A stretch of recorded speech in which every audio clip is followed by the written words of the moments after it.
പിന്നെ ഏട്ടാ പൂത്തിങ്കളിന് കുറച്ചും കൂടെ പവർ കൂട്ടണേ. പൂത്തി അങ്ങനെ പറഞ്ഞങ്ങോട്ട് അങ്ങോട്ട് ചെയ്യാട്ടാ. ഓ എടി ഭർത്താവാടി നാട്ടുകാരും എല്ലാം കൊണ്ട് എന്തോ വിചാരിക്കൂടി, മനസ്സിലാക്കടി. ഇതിപ്പോ 10-16 തുണിയാ. ഞാൻ നിന്റെ ഭർത്താവല്ലേടി. ഭർത്താവെന്നും പറഞ്ഞിട്ട് ഒരു കാര്യമില്ല. ആണുങ്ങൾ ചെയ്യേണ്ട സമയത്ത് ചെയ്യണം, മനസ്സിലായി? നിങ്ങൾക്ക് ബുദ്ധിയില്ല, ഒരു കഴിവില്ല. നീ കഴിവില്ലെന്ന് മാത്രം പറയരുത് കേട്ടാ. എനിക്ക് കഴിവുണ്ടാകാൻ 2 പിള്ളേര് നിക്കുന്ന.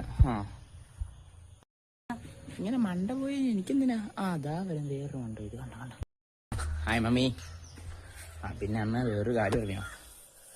നമ്മുടെ ചീട്ടിരിവില്ലേ, അതായത് നമ്മുടെ അച്ഛൻ ഇന്നലെ നാട്ടാടെ ഉന്നയിച്ച് വെല്ലുവിളിച്ചു കേട്ടോ. എന്നുവെച്ചാ അമ്മയ്ക്ക് ഭയങ്കര ധൈര്യമാണ്, അതാണ് ഇതാണ്. അച്ഛൻ അമ്മയും അല്ലാത്ത നാലായില്ലേച്ചി. അച്ഛന് അമ്മയെ പേടിയില്ല. അമ്മ ഒരു സ്ത്രീയായിട്ട് പോലും അച്ഛൻ കണ്ടിട്ടില്ല. അങ്ങനെ പറഞ്ഞേക്കുന്ന കേട്ടാ. നിങ്ങളപ്പം കൂട്ടുകാരന് കൊടുത്തല്ല, മന്തി വാങ്ങിക്കാൻ പോയതല്ലേ?